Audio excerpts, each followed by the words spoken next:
Shalom Adonai Lehor Toneiro, né? A paz do Senhor a todos do Face, que é o pastor Eduardo com nós, mais uma vez, através da rede social, fazendo um pequeno trabalho, onde nós estamos estudando sobre os profetas menores. Nós estamos falando agora sobre o profeta Sofonias, né? Na aula passada, o vídeo passado que foi colocado na rede social, a gente estava estudando sobre o profeta Naum, né? A situação de Nínive. Nós vimos lá que a Síria, né? O levante da Síria, aonde estava dominando as outras nações com requintes de crueldade, né, barbaridade que eles utilizavam com as pessoas que eles capturavam, né?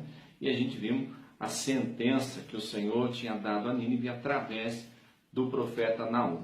Agora nós vamos estudar sobre o profeta Sofonias. O profeta Sofonias era contemporâneo do profeta Naum. Então, na mesma época que o profeta Sofonias, o profeta Naum estava profetizando, né, uma profecia contra Nínive, e ao mesmo tempo estava dando uma palavra de refrigério para Judá. Aí aqui a gente vê um contraste, né? A gente vê o profeta Sofonias, então, trazendo uma mensagem dura para o povo de Judá, né? Então aqui já a mensagem não é uma mensagem de conforto para Judá. Um profeta estava querendo dar uma palavra de conselho, né, de conforto para Judá em relação à Síria, e o outro profeta já uma palavra de juízo. Mas por que, pastor? Os dois estavam falando coisas totalmente diferentes. Por quê? Mas Deus não mandou, não usou esses dois profetas? É que é o seguinte: na situação do profeta Naum, o Senhor tinha usado a Síria como método de castigo para Judá, né? Tanto para Judá como o reino do norte,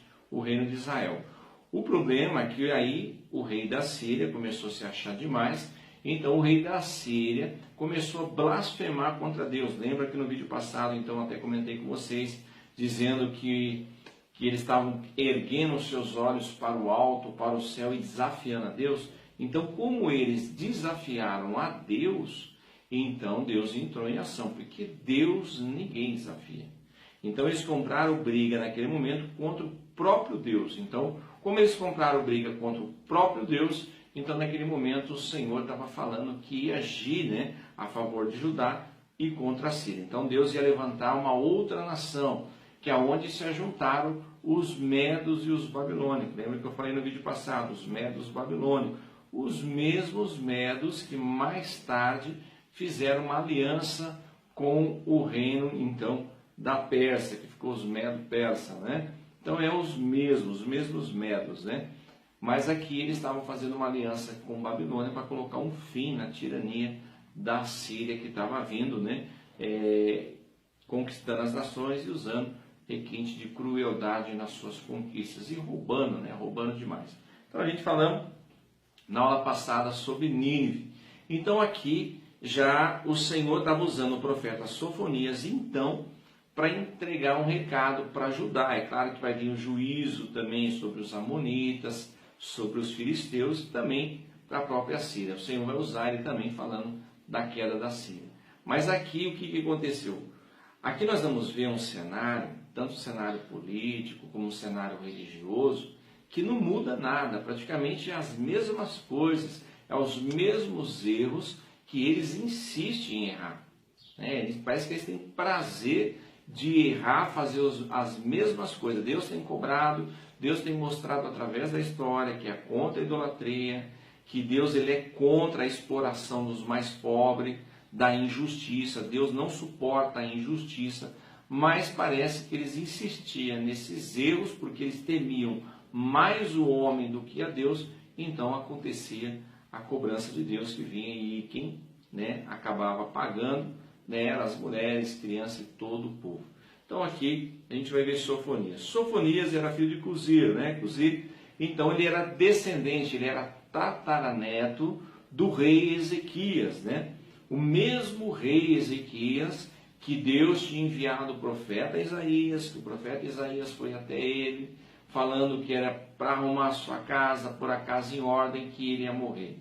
Foi aonde ele vira para o lado da parede, e ali ele chora.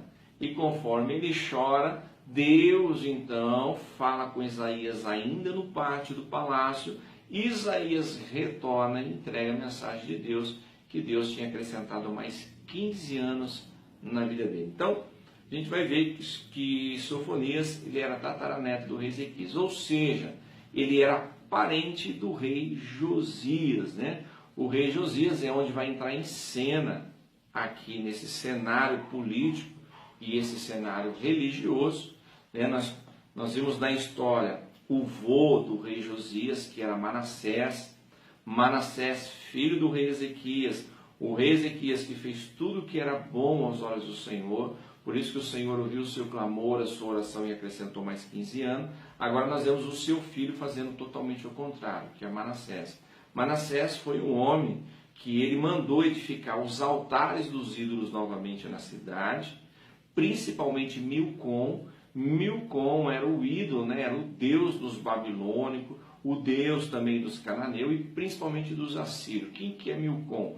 Milcom é o mesmo deus Moloque, né? Conhecido como deus das moscas, né? Hoje, né?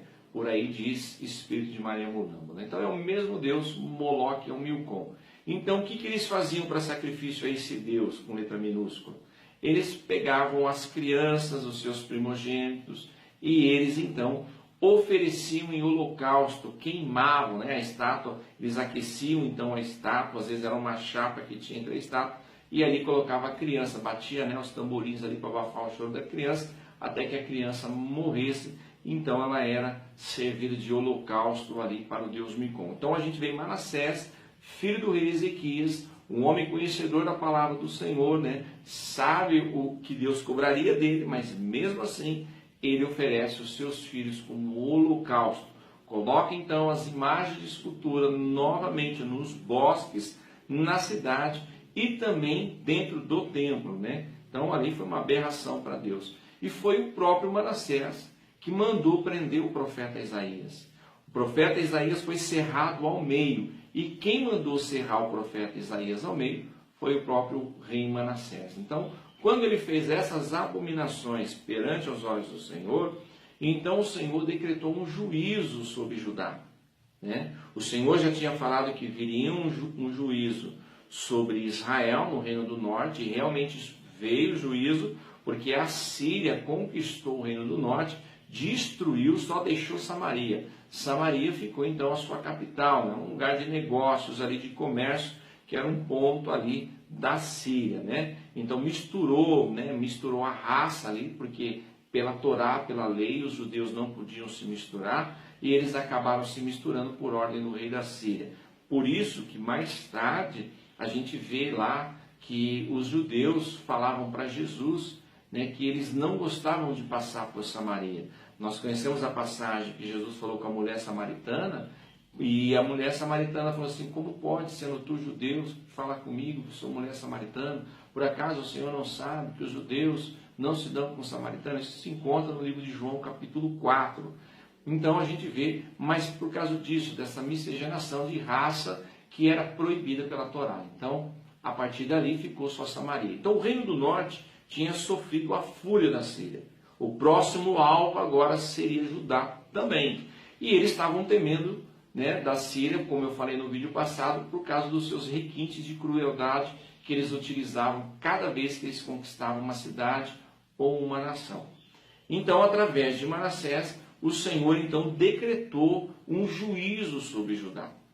Depois, o filho de Manassés, Amon, a mesma coisa, que era o pai do rei Josias, também caiu na idolatria, fazendo tudo que era mal aos olhos do Senhor. Amon, ele é assassinado. Quando Amon é assassinado, então eles colocam o rei Josias no trono. Josias tinha somente 8 anos de idade. Ele foi instruído pelos sacerdotes ali, né, pelos anciãos, né, no reinado. Mas o que eu acho interessante, que aos 16 anos de idade, ele manda, né, o seu servo Ilquias fazer uma faxina do templo, porque a vontade dele era de colocar as coisas em ordem.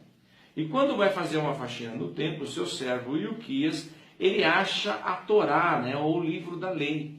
Quando ele acha o livro da lei, ele pede para que Ilquias lesse para ele. Quando Ilquias leu, ele temeu. E o interessante é que quando ele temeu, ele precisava de alguém que então fosse um porta-voz de Deus para que falasse e orientasse ele no que deveria fazer em relação ao reinado. Porque quando Sofonias surge, ele surge antes da reforma do rei Josias. Então Sofonias está pregando juízo para Judá. Sofonias está decretando o dia terrível do Senhor, o dia do Senhor, o grande dia do Senhor. Então Sofonias está pregando juízo, está falando que Deus se vingaria dos homens, dos animais, de toda a terra, devido à sua maldade, à sua crueldade, à sua prostituição, luxúria e idolatria. Então Sofonias entrou em cena antes da reforma do rei Josias. Então, ali nós vamos ver, Sofonias, ele era contemporâneo do profeta Naum, como eu falei para vocês, que o profeta Naum estava profetizando juízo contra a Síria, né, a cidade de Nínive, que era a capital. Ele era contemporâneo de Jeremias, provavelmente Jeremias era jovem nessa época ainda, ou poderia estar no início do seu ministério, ainda não tinha começado, mas provavelmente estava no início, né, no começo do seu ministério. Jeremias, e também estava na época da profetisa Hulda, né? Dificilmente a gente vê um pastor ou um pregador falando da profetisa Hulda, uma mulher de Deus. Geralmente a gente vê falando de Débora, né? De Esther, da rainha Esther, que foi uma mulher usada por Deus tremendamente, que ajudou, né? Influenciou o rei Assuero a livrar o povo do massacre.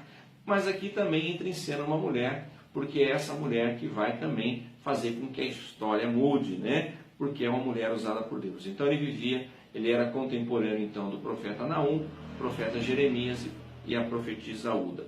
Claro que também naquela época, eu imagino que Daniel estava ali. Daniel poderia ser ainda muito jovem, Cedraque, Mesaque e Abednego também era muito jovem, mas eles estavam vivendo tudo na mesma época, né? Então eles estavam vendo o que estava acontecendo, eles estavam ouvindo as profecias do profeta Naum, que estava profetizando contra Nínive, capital da Síria, e também agora eles começaram a ver a profecia de juízo do profeta Sofonias contra a nação de Judá, né? Então eu quero ler com vocês aqui, eu vou estar pegando aqui, eu gostaria que vocês abrissem, se vocês tiverem aí a palavra do Senhor, abrisse 2 Crônicas, capítulo 34, do versículo 20 a 24, então ele vai falar sobre a profetisa.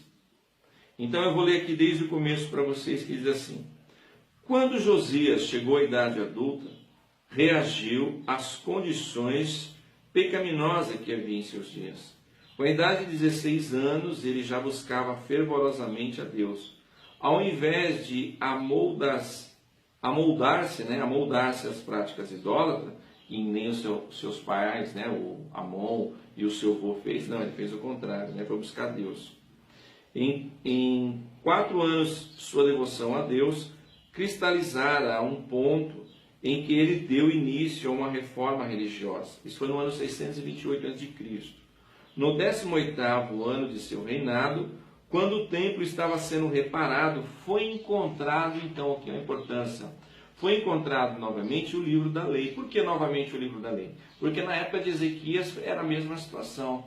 Quando Ezequias mandou fazer uma faxina no templo, foi encontrado também o livro da lei jogado, perdido ali. Foi onde ele resolve, então, né, colocar a casa em ordem. Então aqui também o rei Josias resolve colocar a casa em ordem, né? Impelido pela leitura desse livro do Senhor dado a Moisés, a Moshe, e advertido do juízo iminente por Hulda, que é a profetisa, Josias e seu povo observaram a Páscoa de uma maneira precedente na história de Judá.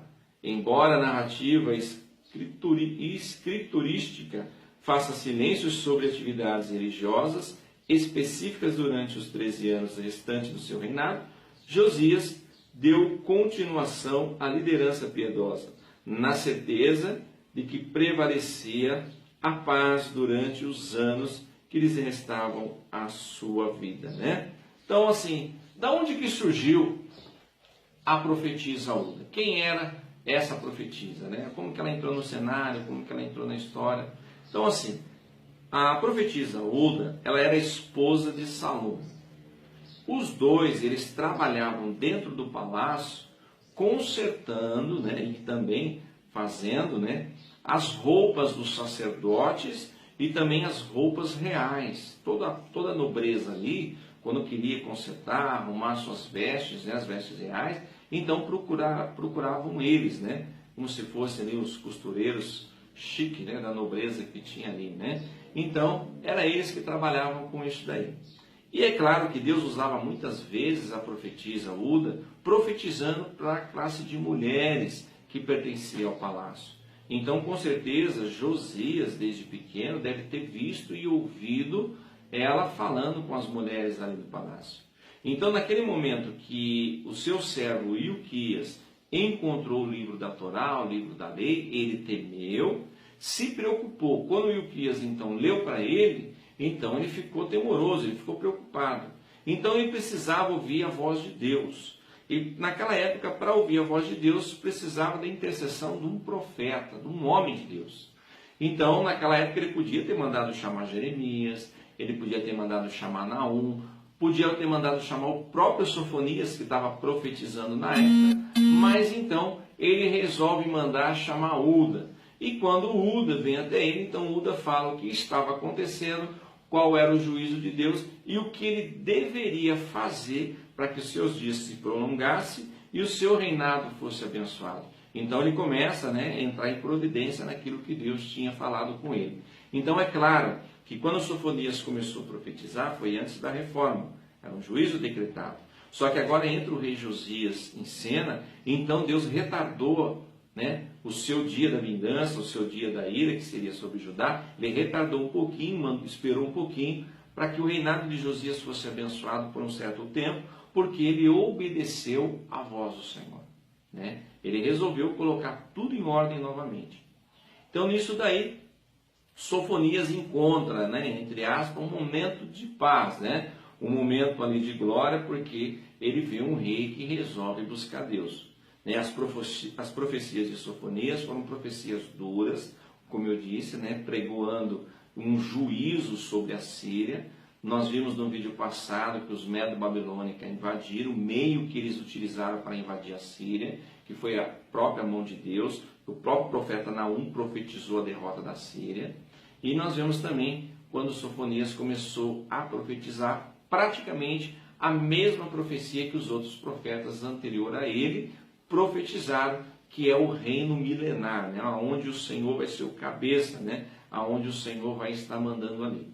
Então é claro que nesse período, nesse tempo, o rei Josias, também o profeta Naum, o profeta Sofonias, Jeremias, todos eles viram a queda de Judá, por causa que depois que os babilônicos tomaram conta, a gente vai ver numa batalha que o próprio rei Josias participa, que é a batalha chamada Batalha de Carquemes. Por que a Batalha de Carquemes? Porque ficava próximo a Carquemes. Lá tinha Síria, não a Síria.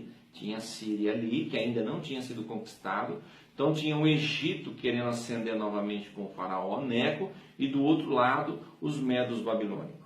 Então essas duas nações estavam ascendendo, elas estavam querendo dominar a Síria e também dominar Judá por tabela. Só que tinha a Síria. A Síria era a nação poderosa naquela época. Só que aí os medos babilônicos, através de Nabucodonosor, pai de Nabucodonosor, ele consegue vencer, porque quem era o seu general naquela época era Nabucodonosor.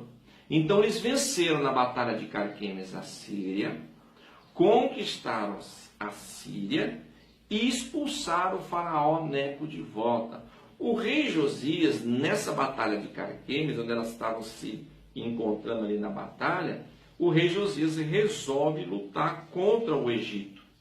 Quando ele vai contra o Egito, ele vai até o vale do Megido. O faraó aconselhou para que ele desistisse da sua investida. Ou seja, o faraó Neco não queria um confronto com o rei Josias, mas ele insistiu nesse confronto, e nessa batalha, ali no Vale do Megido, então ele veio a morrer pelas mãos do faraó Neco. O Vale do Megido é o mesmo Vale de Jezreel. Esse Vale de Jezreel é o mesmo vale que aonde o anticristo vai reunir todas as nações, que vai usar de estratégia para invadir Judá, Jerusalém, para invadir, querendo ele exterminar o povo judeu. Lá nesse lugar, no Vale do Megido, ou Vale de Jezreel, tem um monte chamado Armagedon. Por isso que fala Guerra do Armagedon.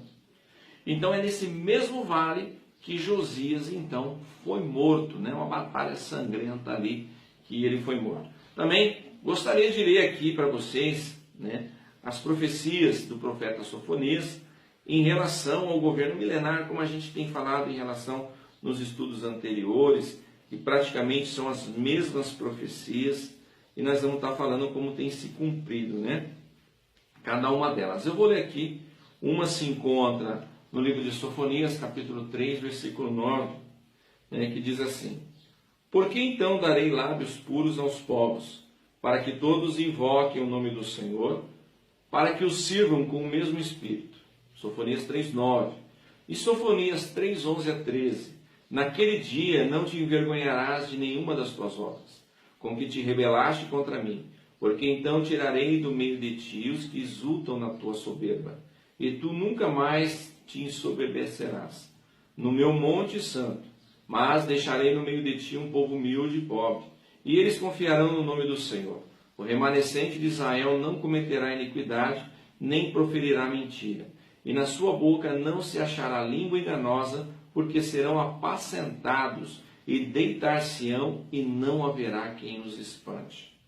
E também aqui para finalizar, Sofonias 3:14 a 18 diz: Canta alegremente, ó filha de Sião, rejubila, ó Israel, regozija-te e exulta-te de todo o coração, ó filha de Jerusalém. O Senhor afastou os teus juízos, exterminou o teu inimigo. O Senhor, o Rei de Israel, está no meio de ti. Tu não verás mais mal algum naquele dia. Se dirá a Jerusalém: não temas, ó Sião, não enfraqueçam as suas mãos. O Senhor teu Deus, o Adonai, está no meio de ti, poderoso para te salvar. Ele se deleitará em ti com alegria, calar-se-á por seu amor e regozijar-se-á em ti com júbilo. Louvado seja o nome do nosso Senhor e Salvador Jesus Cristo. Então aqui nós vemos o governo milenar de Cristo. Eu acho interessante, meus irmãos, vocês que estão me assistindo, né, se você conversar hoje com um judeu ortodoxo, ele vai falar que praticamente as profecias já estão cumpridas. Não falta mais nada, né? Até o novilho que eles estavam aguardando, que é o novilho vermelho, né, para oferecer de holocausto e sacrifício no templo, eles conseguiram. Eles estão esperando dar 1 ano para que esse novilho, se ele então não tiver nenhuma mancha, nenhuma mácula até ali, né, tiver do jeito que eles querem, como diz na lei de Moisés, então praticamente para eles as profecias se cumpriram. Então, se eles dizem que as profecias já estão praticamente cumpridas, e o Messias que eles esperam é o mesmo que nós cremos, que é o que morreu na cruz, mas eles vão acreditar só no final, então sinal que Jesus está pertinho de vir. Porque vai ter o arrebatamento da igreja. Logo após o arrebatamento da igreja, vai entrar a implantação da grande tribulação. Essa implantação da grande tribulação vai ser o juízo de Deus, vai ser o ai que muitos profetas, né, profetizaram. Porque o dia do Senhor, que o profeta Sofonias e mais outros profetas profetizaram no passado, nem se compara com a grande tribulação. Por mais que o povo, depois dos avisos dos profetas, foram levados cativo em Babilônia, ficaram 70 anos de lado, e Jerusalém ficou destruída, né? Depois, na época de Jesus, no ano 70, também foi destruída, né, pelo imperador. Então foi destruída. Então ali, só em 1948 voltou a ser nação novamente. Desde aquela época, só em 1948. Mas ainda eles não compreenderam a mensagem do Messias. Então eles vão estar passando pela grande tribulação, que é um processo que Deus vai tratar com eles. Mas a igreja será arrebatada antes. Então, se eles dizem que o Messias está vindo, porque Jesus vai vir no final da grande tribulação e vai salvar, vai livrar eles do anticristo e vai mostrar as feridas nas suas mãos, aonde todos eles vão reconhecer e crer que o Messias que hoje eles não acreditam é o mesmo que morreu na cruz do Calvário. Mas a igreja foi arrebatada. Então, se eles acreditam que o Messias está para vir, então o arrebatamento está aí. O arrebatamento pode ser agora, pode ser a qualquer momento, pode acontecer o arrebatamento. Não dá mais tempo de brincar, né? Então o dia do Senhor, que Sofonias e os outros pregaram, esse grande juízo, não se compara com a grande tribulação. O refrigério que não só Joel, Obadias, Miqueias, o próprio profeta Naum, os dos profetas maiores, Daniel e tantos outros e profetas Sofonias têm falado do dia que vai ser, que o Senhor vai ser o Messias vai ser o cabeça, que não haverá mais choro, que o próprio pastor vai apacentar suas ovelhas, que não vai haver mais pranto, né, elas não vão estar mais desgarradas. Isso aí é a implantação do milênio, quando Jesus vir novamente. Amém? Então não é para nós. Então, irmãos, esse é um pequeno estudo, Sofonias, né, é pouco mesmo, né, poucos capítulos, poucos versículos, né, a história ela é pouquinha, mas se você quiser saber um pouquinho mais do que isso, eu quero deixar um convite para você. A nossa igreja é a Assembleia de Deus Vida Nova, Rua Serra Dourada, 768, no bairro Periolo. Você é o nosso convidado, é toda sexta-feira das 20 às 22 horas. Lá nós esmiuçamos um pouquinho mais desse estudo que nós temos falado. Amém? Logo mais a gente também vai estar passando um estudo sobre o profeta Abacuque, né, que muitos falam que Abacuque ele profetizou no final, depois do cativeiro de Babilônia. Não, Abacuque também estava nessa época aí, né? Então não tem nada a ver com o futuro. É nessa época também que ele estava profetizando e o cenário, o quadro político praticamente era quase a mesma coisa. O negócio do Abacuque ele estava se lamentando, né? Mas aí a gente vai falar no estudo. Então quero agradecer a todos que têm tido paciência conosco e está assistindo esses vídeos aí. Deus abençoe a vida de vocês, que o Espírito Santo venha estar na vida